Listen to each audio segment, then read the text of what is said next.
Flight 447 trembles at 35,000 feet. Emergency alarms shriek through the cabin as Captain Hayes slumps unconscious over controls slick with sweat.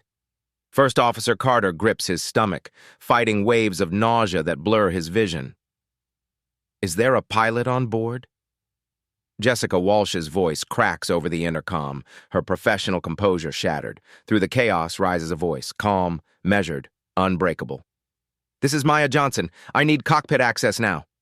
But 3 hours ago, Jessica laughed at this same woman, questioned her boarding pass, suggested she belonged in economy, not business class, seat 2A. Blake Morrison filmed her, posting online about passengers who don't know their place. Mrs. Goldstein watched quietly as they humiliated the elegant black woman who sat with military posture, checking an old aviator's watch. What none of them knew about Maya Johnson was about to save all their lives. Atlanta's Hartsfield-Jackson Airport bustles with the controlled chaos of America's busiest hub. Gate B-12 serves as the departure point for United Flight 447, a Boeing 777-300ER bound for Los Angeles, with 287 souls aboard. The aircraft gleams under fluorescent lights, its twin engines promising a smooth journey across the continental United States. Maya Johnson approaches the gate with the measured stride of someone accustomed to command. At 45, she carries herself with an understated dignity that speaks of discipline earned rather than inherited. Her navy blazer fits perfectly over a crisp white blouse, and her minimal jewelry consists of small pearl earrings and one notable exception: a vintage aviator's watch with a worn leather strap that she unconsciously adjusts when deep in thought. The gate agent's smile falters slightly as Maya presents her boarding pass. Business class, seat 2A, Maya says simply, her voice carrying the steady cadence of someone comfortable with authority. The agent's eyes flick between the boarding pass and Maya's face, a pause lasting just long enough to plant seeds of doubt in the minds of watching passengers. Of course, ma'am. Welcome aboard. The response comes with practiced politeness, but the hesitation has already been noted by Blake Morrison, a 41-year-old software executive whose expensive suit and aggressive posture mark him as someone unaccustomed to being questioned. Jessica Walsh, the senior flight attendant, represents 8 years of commercial aviation experience wrapped in blonde perfection and unwavering professionalism. At 32, she's worked her way up from domestic routes to international flights, and her smile has been refined to reveal nothing while suggesting everything. She greets each business-class passenger with the same measured warmth, though her eyes linger a fraction longer on Maya than others. The cabin of Flight 447 reflects the stratified nature of modern air travel.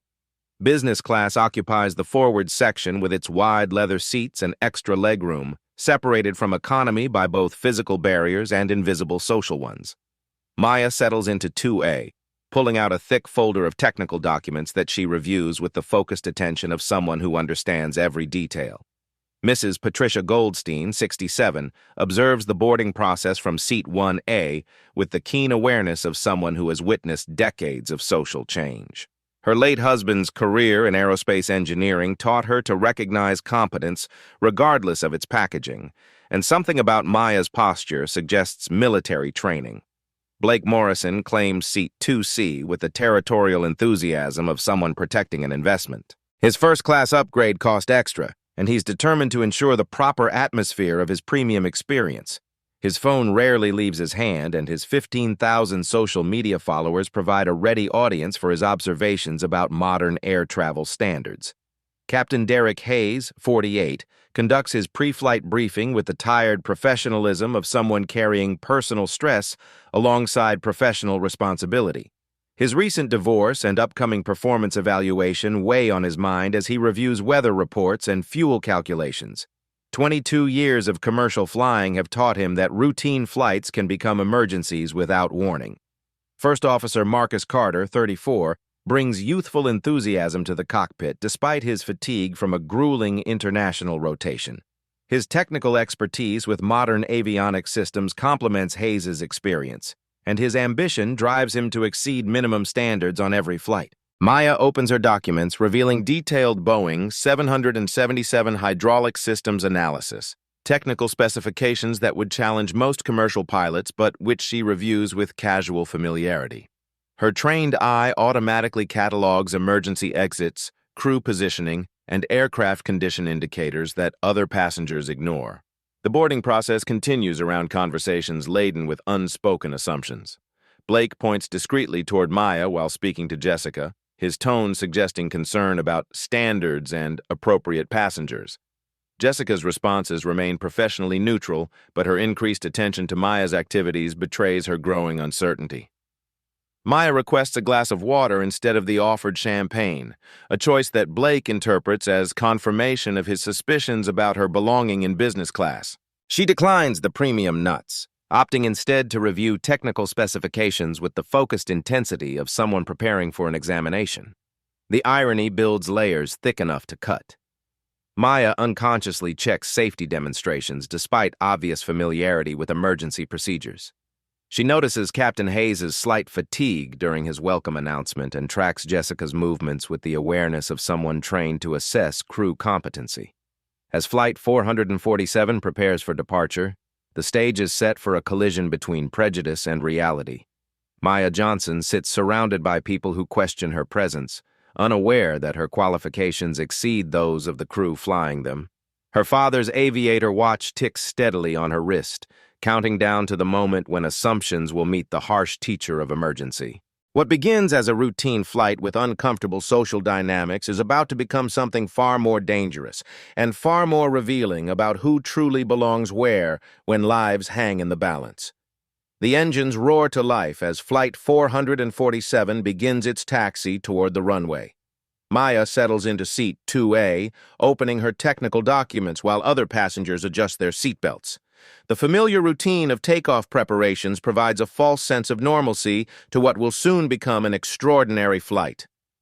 Jessica Walsh begins her methodical service of business class passengers, her professional smile masking growing curiosity about the woman in 2A. When Maya politely requests an extra blanket during the climb to cruising altitude, Jessica's response carries an edge of reluctance. "I'll see what I can find," Jessica says, though blankets are readily available. Her tone suggests Maya should be grateful for basic courtesy rather than expecting it. Blake Morrison watches this exchange with the satisfaction of someone whose suspicions are being validated.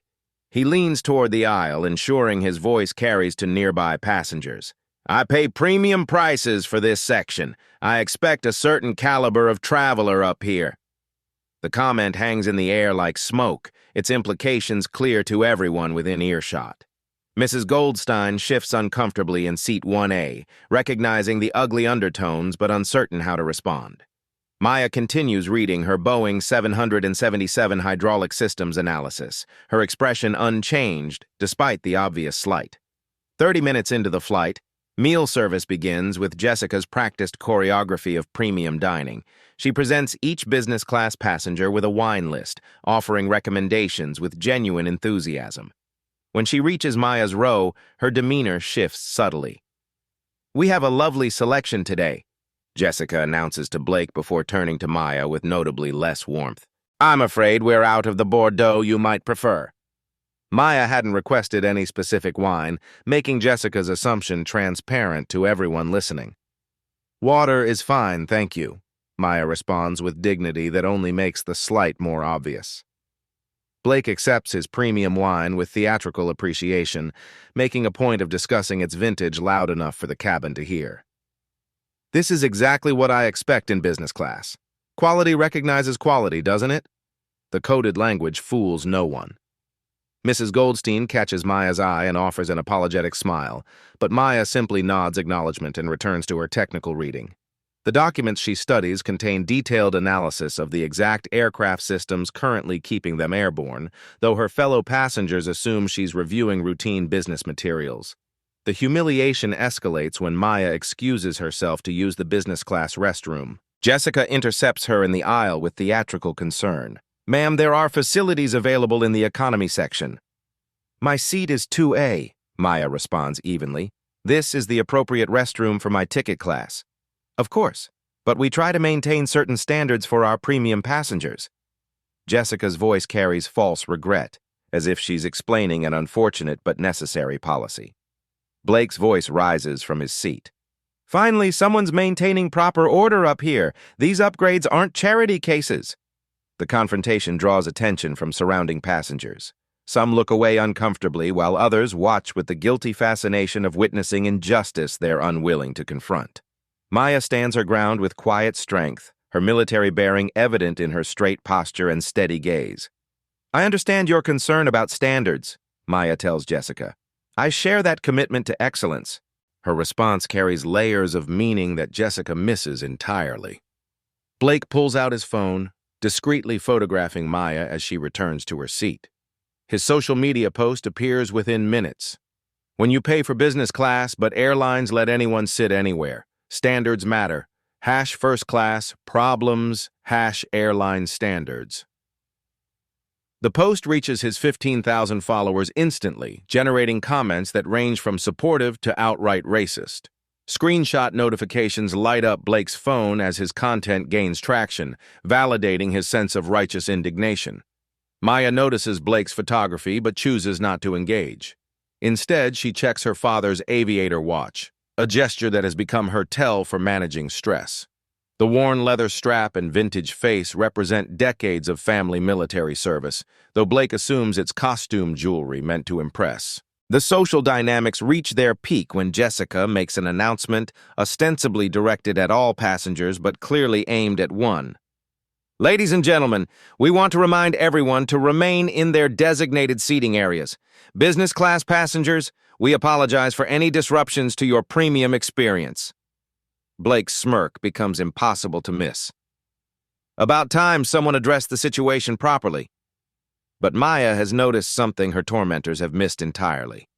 Captain Hayes' most recent announcement carried a slight slur that suggested fatigue beyond normal operational tiredness. First Officer Carter's voice during routine updates sounds strained, and Jessica herself has grown pale despite her continued professional performance. The crew meal service occurred 45 minutes ago, and Maya's military experience with foodborne illness recognizes the timeline developing before her eyes. She's witnessed similar scenarios during overseas deployments where contaminated rations created medical emergencies at the worst possible moments. Her technical documents include recent FDA reports about airline catering safety, making her acutely aware of how quickly bacterial contamination can incapacitate flight crews. The irony isn't lost on her. While passengers question her presence in business class, she may be the only person aboard qualified to recognize an emerging crisis. Jessica stumbles slightly while serving drinks, catching herself against a seatback. When Mrs. Goldstein asks if she feels well, Jessica's response is defensive rather than reassuring. I'm perfectly fine. Just need to maintain focus on proper service standards. Blake continues his social media commentary, unaware that his posts are creating a digital record of prejudice that will soon make him infamous for entirely different reasons than he intended. His followers encourage his stance with comments about maintaining boundaries and knowing your place. Maya closes her technical documents and adjusts her father's watch. 23 years of military service, including combat missions and test pilot certification, have taught her to recognize when situations are about to deteriorate rapidly. The subtle signs are all present: crew fatigue, irregular timing, and emerging medical symptoms among staff who shared the same meal. Just a passenger, Jessica laughs to another flight attendant while glancing at Maya. Some people think they can just insert themselves into situations above their level. The words will echo through news coverage and social media for weeks to come, representing the exact moment when prejudice meets its match in expertise. Maya checks her watch again, calculating timelines and probabilities with the precision of someone trained to make life-or-death decisions under pressure. What none of them realize is that Maya Johnson's qualifications extend far beyond their assumptions, and their just a passenger is about to become their only hope for survival. 45 minutes into Flight 447's journey, Captain Hayes' voice crackles over the intercom with an announcement that sounds routine to most passengers but triggers alarms in Maya's trained awareness. Ladies and gentlemen, we're experiencing some minor technical adjustments. Please remain seated with your seatbelts securely fastened while we address these issues.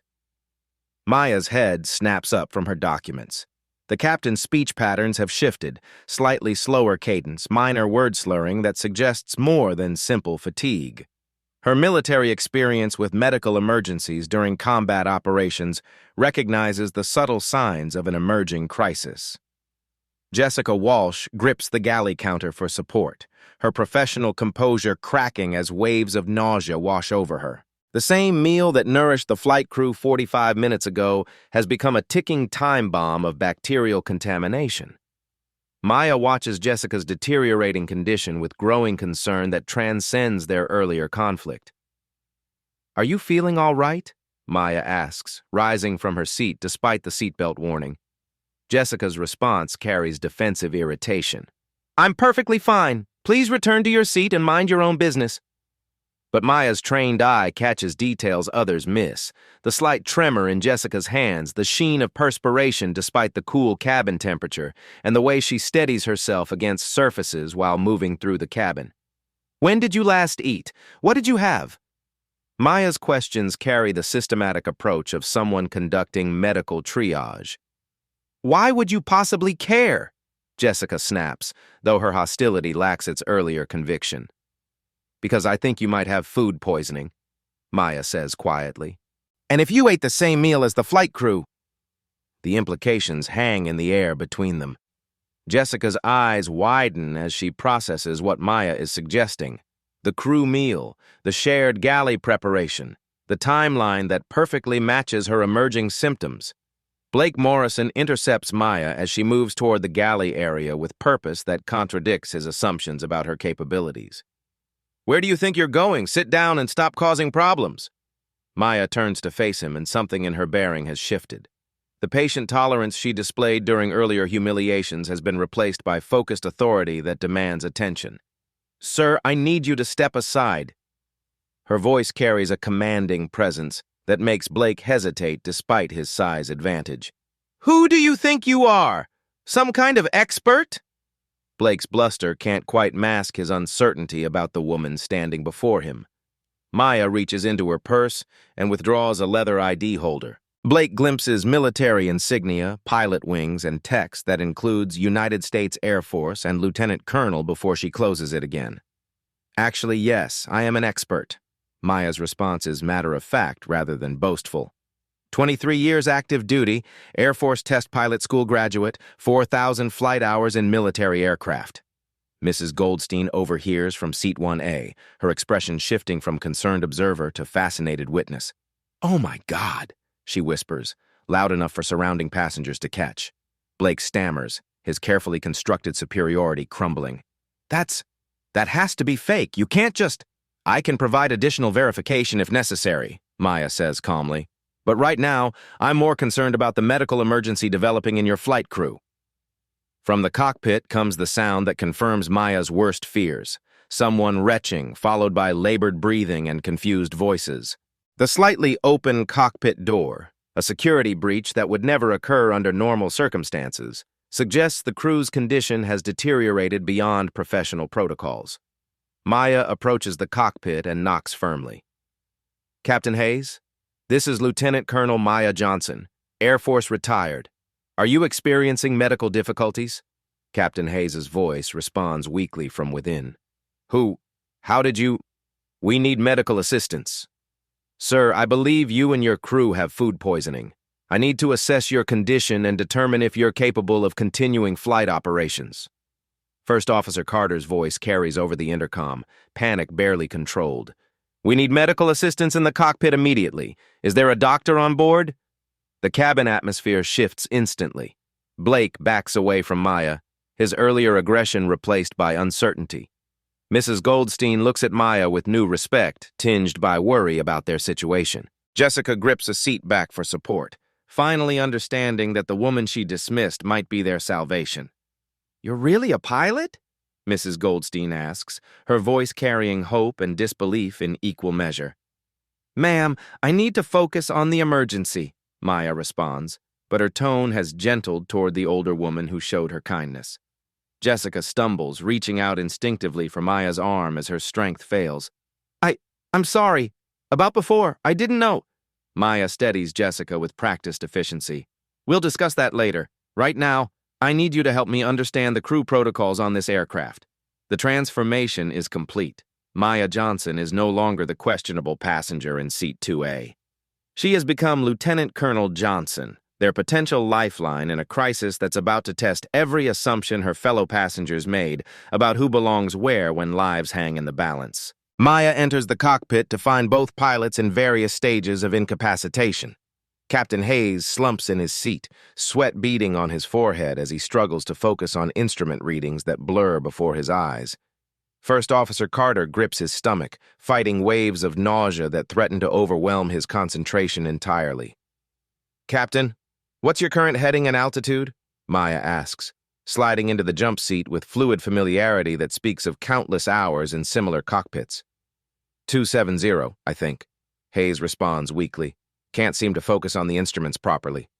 Maya's eyes sweep the control panel with practiced efficiency. You're off course by 12 degrees. Autopilot is compensating, but there's a significant weather system directly ahead that requires manual navigation. She points to the weather radar display showing an ominous wall of red and yellow, indicating severe turbulence and dangerous wind patterns. "We need course corrections immediately, or we're flying straight into conditions that could be catastrophic with an impaired crew." First Officer Carter looks up from his struggle with illness. Are you actually qualified on 777S? "I've flown larger aircraft in worse conditions," Maya responds, her hands already moving over navigation controls with the confidence of someone who understands every switch and display. "But first, we need to address the cabin situation." Through the open cockpit door, she can see passengers craning their necks, whispering among themselves about the woman who just revealed military credentials. Blake Morrison stands in the aisle, his phone recording everything despite flight regulations about electronic devices during emergencies. Maya keys the intercom with steady authority. "Ladies and gentlemen, this is Lieutenant Colonel Maya Johnson. We have a medical situation affecting our flight crew, but it is under control. I am qualified to assist with flight operations and will be working with Captain Hayes to ensure your safety." Blake's voice rises above the general murmur. "This is insane! You can't just take over a commercial flight. There are regulations!" Maya emerges from the cockpit, her bearing now unmistakably military. The patient tolerance she showed during earlier humiliations has been replaced by command presence that fills the cabin space. "Sir, I need you seated immediately. That's not a request." Her voice carries the authority of someone accustomed to being obeyed without question. Mrs. Goldstein turns to Blake with sharp disapproval. "Sit down, you fool. She's trying to help us." Maya returns to the cockpit where Captain Hayes attempts to maintain control despite his deteriorating condition. "Colonel Johnson, I need to understand our options. Fuel status, passenger load, weather ahead. Fuel is adequate for destination plus required reserves. 287 passengers total. The weather system extends approximately 200 miles east to west with severe turbulence reported at all altitudes." Maya rattles off the information after scanning multiple instrument displays simultaneously. Hayes stares at her with new respect despite his illness. "How did you—" "Military training includes rapid systems assessment under emergency conditions." Maya adjusts heading controls with precise movements. "I recommend immediate vector 290 to thread between storm cells using terrain-following principles." First Officer Carter, fighting another wave of nausea, manages to focus on Maya's navigation display. That's exactly what our weather radar suggests, but it's an incredibly complex approach." Maya keys the radio. "Los Angeles Center, this is United 447 requesting priority handling. We have a crew medical emergency with qualified military pilots providing assistance." "United 447, confirm you have a qualified pilot aboard." Air traffic control responds with professional skepticism. "Affirmative, Center. Lieutenant Colonel Maya Johnson, Air Force retired, test pilot qualified, current on Boeing systems through recent aerospace consulting work." There's a pause before ATC responds. "Copy, 447. State nature of assistance required and pilot qualifications." Blake continues filming from the cabin, his social media followers watching live updates about what he describes as an unbelievable situation where some woman claims to be taking over our flight. His earlier posts about Maya not belonging in business class are gaining viral traction, though not in the way he intended. Jessica Walsh, despite her illness, moves through the cabin addressing passenger concerns. I need to tell you all something important. I was wrong about Colonel Johnson. I've seen her military identification and she is absolutely qualified to help us. But how do we know she's really qualified? Asks a nervous passenger. Because I've seen both our pilots, Jessica responds grimly. They can barely stand up straight. She might be our only chance. Maya demonstrates her expertise by smoothly adjusting their flight path around a massive storm cell that would have created dangerous turbulence for the impaired crew. The aircraft glides through what should have been rough air with the precision of someone who has navigated combat missions through mountain passes under enemy fire. Watch this approach, Maya tells Carter as she calculates vectors that avoid the worst weather. I'm using terrain-following navigation principles adapted for commercial aircraft. Stay below the severe wind shear while maintaining safe altitude over terrain. Chen watches in amazement as Maya's hands move over controls with practiced efficiency. How are you calculating these vectors so quickly? Experience. In Afghanistan, we had to navigate mountain passes in conditions like this, except with surface-to-air missiles added to the equation. The cabin begins to calm as passengers feel the smoother flight path Maya has established. Mrs. Goldstein observes the confident way Maya handles the crisis and addresses other passengers. Look at her. She knows exactly what she's doing. Even Blake quiets his commentary, though he continues recording. The viral nature of his posts is beginning to shift as viewers realize they're witnessing something extraordinary rather than problematic. Captain Hayes loses consciousness completely, slumping forward in his seat. Maya checks his vital signs quickly before making the announcement that changes everything. Ladies and gentlemen, I need to inform you that Captain Hayes is now unconscious. First Officer Carter is severely impaired. I am assuming flight control under Federal Aviation Emergency Authority. Gasps echo through the cabin as the reality of their situation becomes clear. Maya continues with calm professionalism. I want to be completely transparent with you. This is a serious situation. However, I am fully qualified to bring this aircraft to a safe landing. Blake stands again, uncertainty replacing his earlier aggression. How do we know you're not making this worse? Maya emerges from the cockpit one more time, meeting his gaze directly. Because, Mr. Morrison, if I were going to crash this plane, we would already be dead. The authority in her voice silences all objections. Maya Johnson has taken control not just of Flight 447, but of every assumption her fellow passengers made about who belongs where when expertise matters more than expectations. Mrs. Patricia Goldstein's voice cuts through the cabin tension. Wait, Johnson? James Johnson? Maya's hands pause over the controls. The name carries weight she wasn't prepared to confront at 35,000 feet. Your father was Colonel James Johnson? The test pilot who died in that experimental crash 15 years ago? Maya turned slowly from the cockpit. You knew my father? My husband, Samuel Goldstein, was an aerospace engineer at Edwards Air Force Base. He worked on the same program. Mrs. Goldstein's voice trembles with recognition. James saved Samuel's life during that test flight. Ejected him before... The unfinished sentence hangs in the air.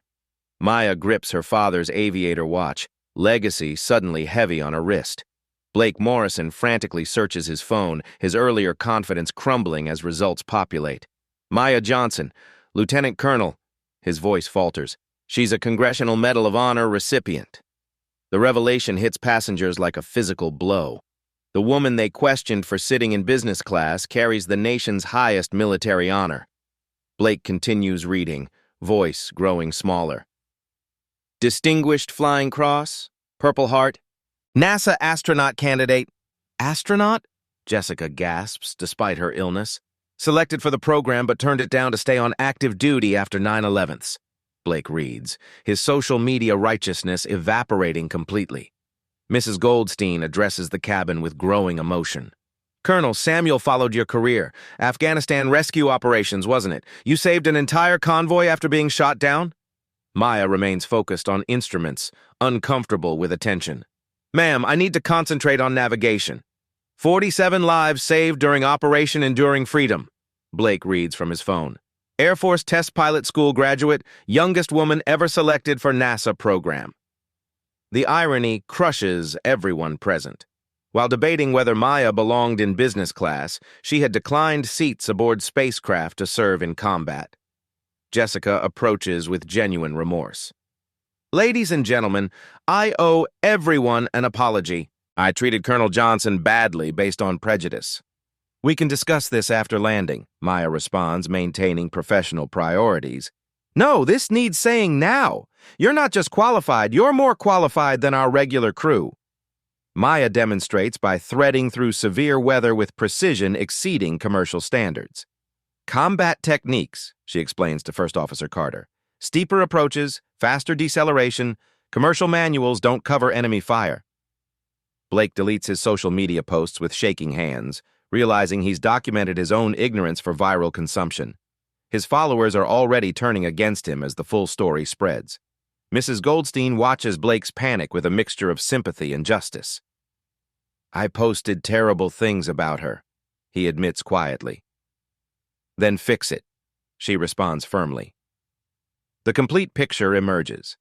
Maya Johnson represents the pinnacle of American military aviation, test pilot, combat veteran, Medal of Honor recipient, astronaut candidate who chose service over personal glory. Maya checks her father's watch. No longer nervous habit, but connection to legacy spanning generations of military service. From Tuskegee Airmen missions to experimental aircraft testing to Afghanistan combat operations. I got this, Dad, she whispers, words carrying decades of living up to heroic examples. New alarms suddenly pierce the cockpit. Terrain warning, pull up immediately. Their hero's ultimate test begins now. Terrain warning, pull up immediately. The automated voice pierces the cabin as Maya's trained eyes scan instrument readings that tell a terrifying story. Flight 447 is descending faster than indicated, caught in massive downdrafts that threaten to slam them into the Rocky Mountains hidden beneath storm clouds. Chen, I need you to be functional. What's our actual altitude? Maya's voice remains calm despite the crisis escalating around them. First Officer Carter fights through his illness to focus on instruments. Showing 23,000 feet, but the readings are erratic. Maya cross-references multiple systems with the rapid precision of someone who has navigated life or death situations before. We're losing altitude at twice the indicated rate. This storm system is creating downdrafts powerful enough to overwhelm our engines. She keys the radio with urgent professionalism. Los Angeles Center United 447 declaring emergency. We have severe downdrafts and need an immediate vector to alternate airports. 447 nearest suitable airport is Denver International, bearing 045, distance 180 miles. Maya calculates rapidly while monitoring their descent rate. Negative, Center. With current fuel consumption in these conditions, we won't make Denver. The mathematics is brutal. Fighting the downdrafts requires maximum engine power, burning fuel at rates that eliminate safe margins. Maya studies terrain maps on the navigation display, seeing mountain peaks at 14,000 feet directly ahead and storm systems extending 200 miles in every direction. We can't go around it? Carter asks, understanding their impossible situation. Not with our fuel load and passenger weight. We go through it, or we attempt an emergency landing short of any suitable airport. Maya's military training has prepared her for scenarios where all options are dangerous. She keys the intercom, her voice steady despite their deteriorating situation. Ladies and gentlemen, we're encountering severe weather conditions that require immediate course adjustments. I need everyone secured in crash positions for the next 30 minutes. Mrs. Goldstein grips her armrest but speaks with confidence to nervous passengers around her. If anyone can get us through this, she can. Maya closes her eyes for 3 seconds, a combat pilot technique for mental reset under extreme stress.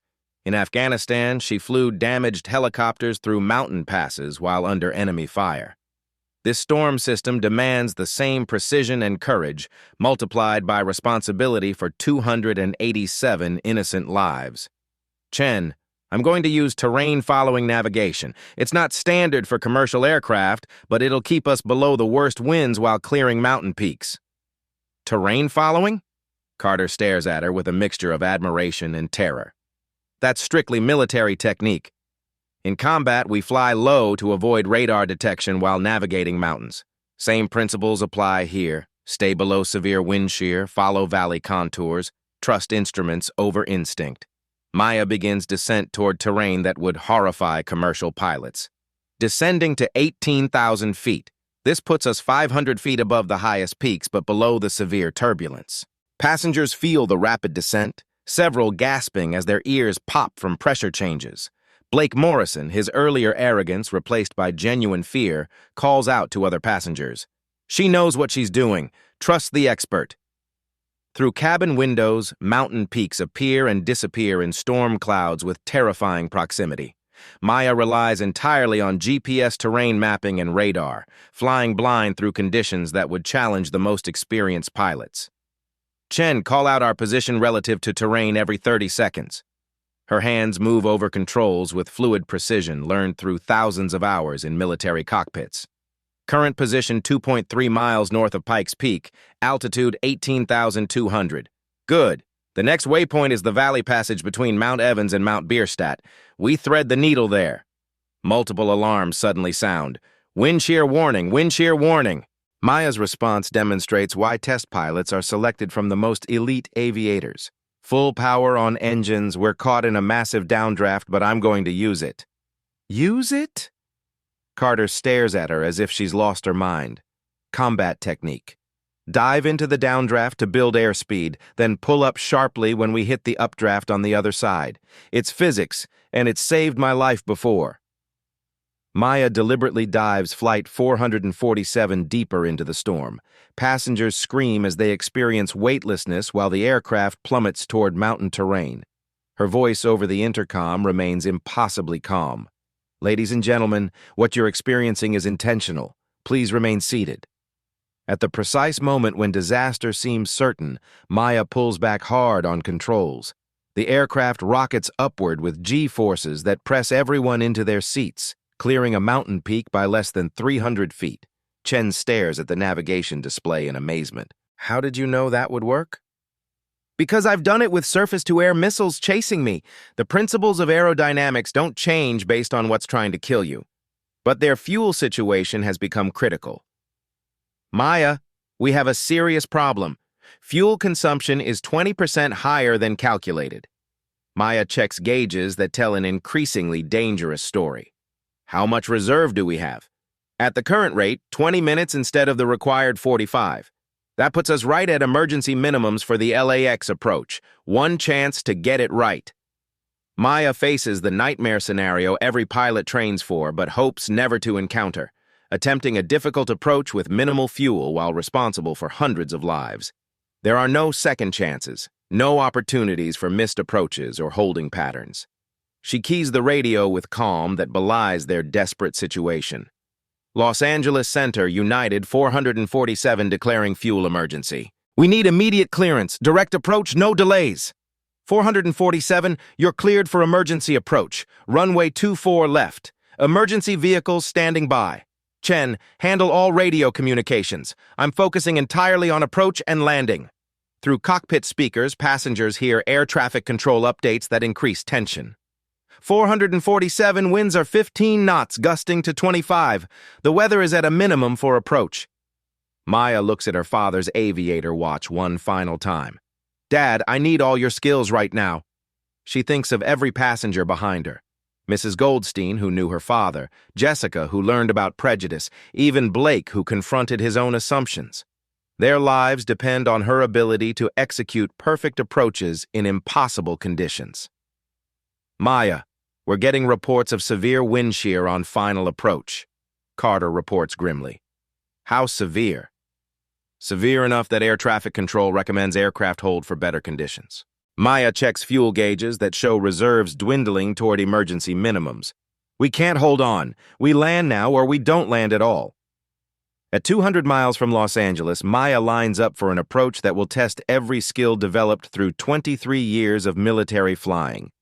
Through rain and clouds, runway lights barely visible, she begins descent toward what might be their salvation or their end. Ladies and gentlemen, we're beginning the final approach. I need everyone in a crash position, prepared for a hard landing. At 500 feet above ground, wind shear hits Flight 447 like a giant invisible hand, pushing the aircraft sideways toward disaster. Maya fights controls with strength built through years of handling damaged aircraft under combat conditions. "Come on, sweetheart, stay with me," she murmurs to the aircraft, using every technique learned in test pilot school and combat missions. At 200 feet, the aircraft drops suddenly as downdrafts try to slam them into the ground. Passengers scream, certain they're about to die. Maya calmly adds power and adjusts attitude with precision that transforms near disaster into controlled flight. "Not today. We're all going home." Maya executes a touchdown that saves 287 lives despite conditions that would challenge the most experienced commercial pilots. Flight 447 rolls out safely on the LAX runway as emergency vehicles race alongside. Spontaneous applause erupts throughout the cabin. Passengers cry with relief, amazement, and gratitude toward the woman they had dismissed hours earlier. Maya slumps in the pilot seat, emotionally and physically drained but victorious. "That was the most incredible flying I've ever witnessed," Carter tells her with genuine awe. Maya checks her father's watch one last time. "Just doing the job, Carter." But she knows the truth. She just executed one of the most difficult emergency landings in commercial aviation history, saving every life aboard through skill, courage, and the kind of heroism that defines legends.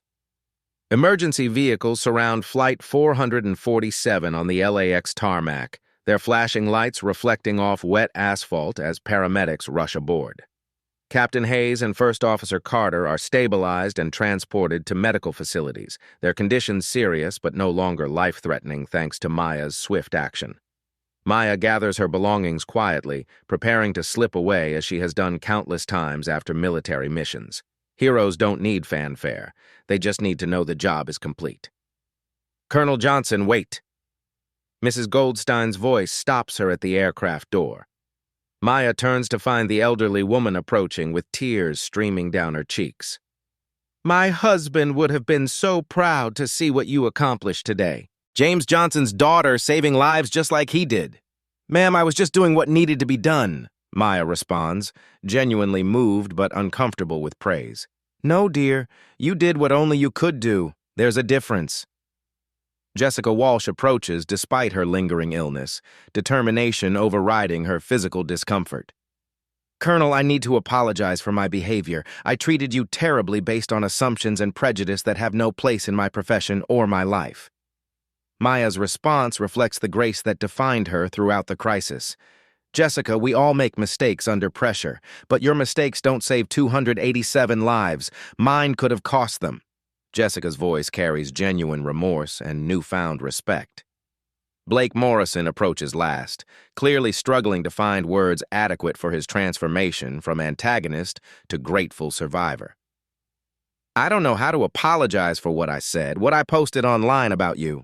Maya meets his gaze with compassion that transcends their earlier conflict. "Mr. Morrison, fear makes people say things they don't mean. What matters is learning from the experience.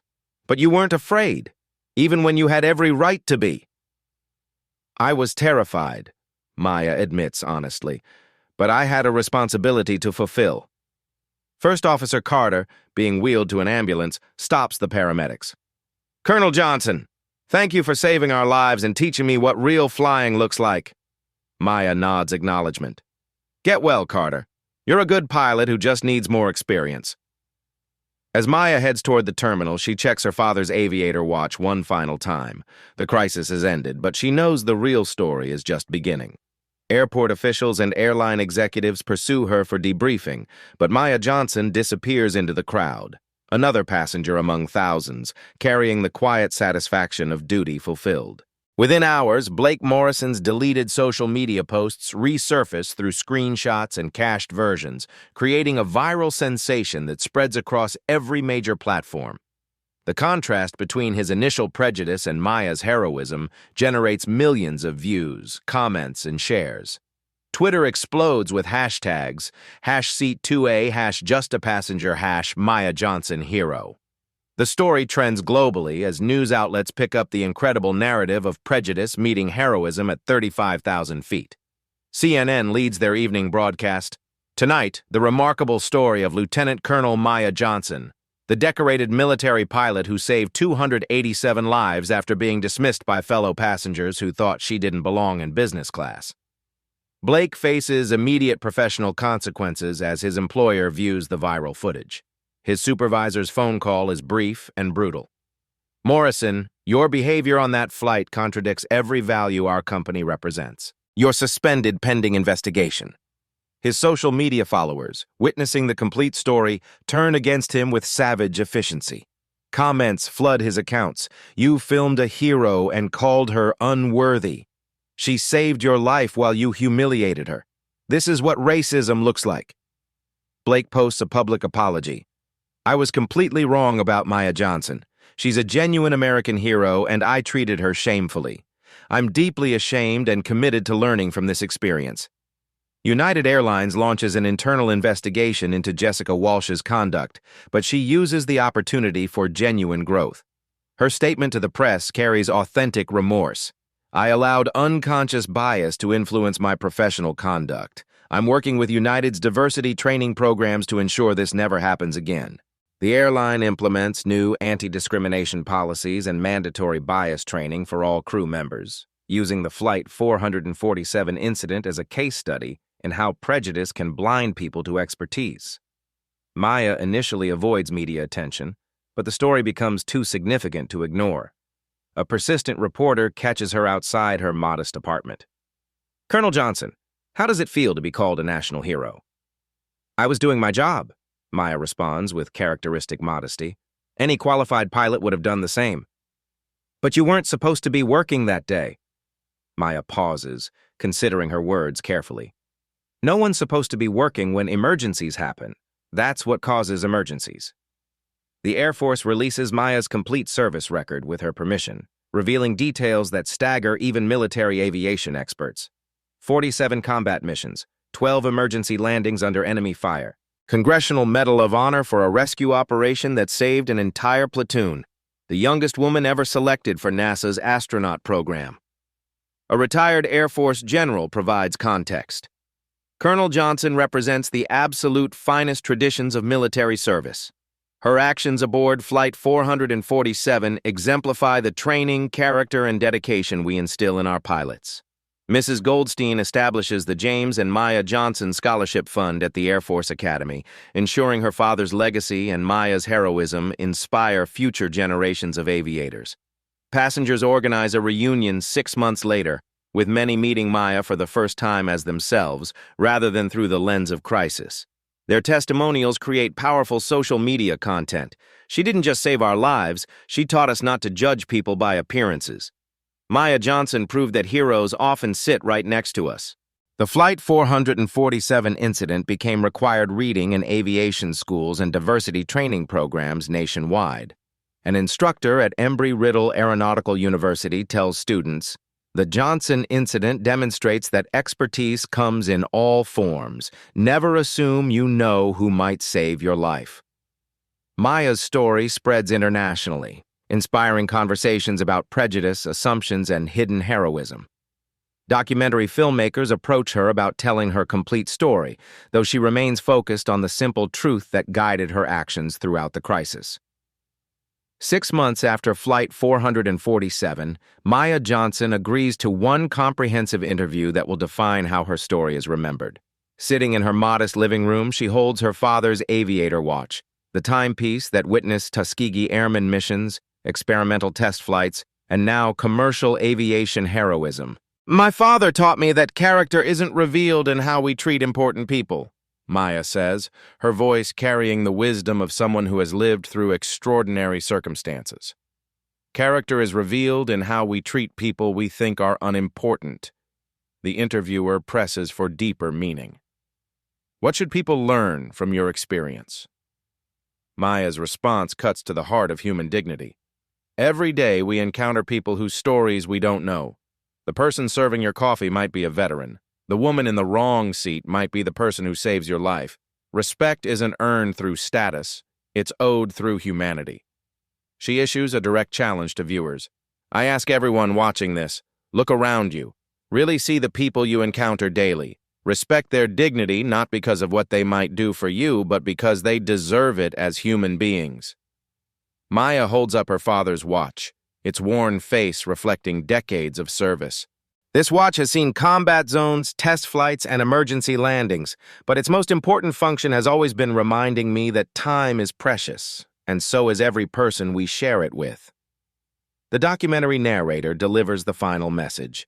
Maya Johnson's story reminds us that heroes don't announce themselves with fanfare. They sit quietly in seat 2A, enduring insults and prejudice, waiting for moments when their service matters most. Share this story with someone who needs to hear it. Comment below about times when you misjudged someone or when someone surprised you with unexpected capability. Subscribe for more stories that challenge assumptions and celebrate hidden heroes. If you believe respect and dignity should be universal rights rather than privileges based on appearance or assumptions, hit that subscribe button and ring the notification bell. The final scene shows Maya boarding another flight, greeted warmly by crew members who recognize her. She settles into seat 2A again, some traditions worth keeping, and checks her father's watch as engines power up for takeoff. Sometimes the most extraordinary people hide in the most ordinary moments, the narrator concludes. Keep your eyes open. You never know when you'll meet a hero. The end screen displays, subscribe for incredible true stories, and share your hidden hero stories in comments below. Maya Johnson proved that heroism isn't about seeking recognition. It's about being prepared to serve when moments demand everything you have to give. The story you heard today wasn't cleaned up. It was told exactly as it happened. At Black Voices Uncut, we believe that's the only way truth can live. If you felt something, hit like, comment, and your reaction, and subscribe. Every week, we bring you voices that refuse to be silenced.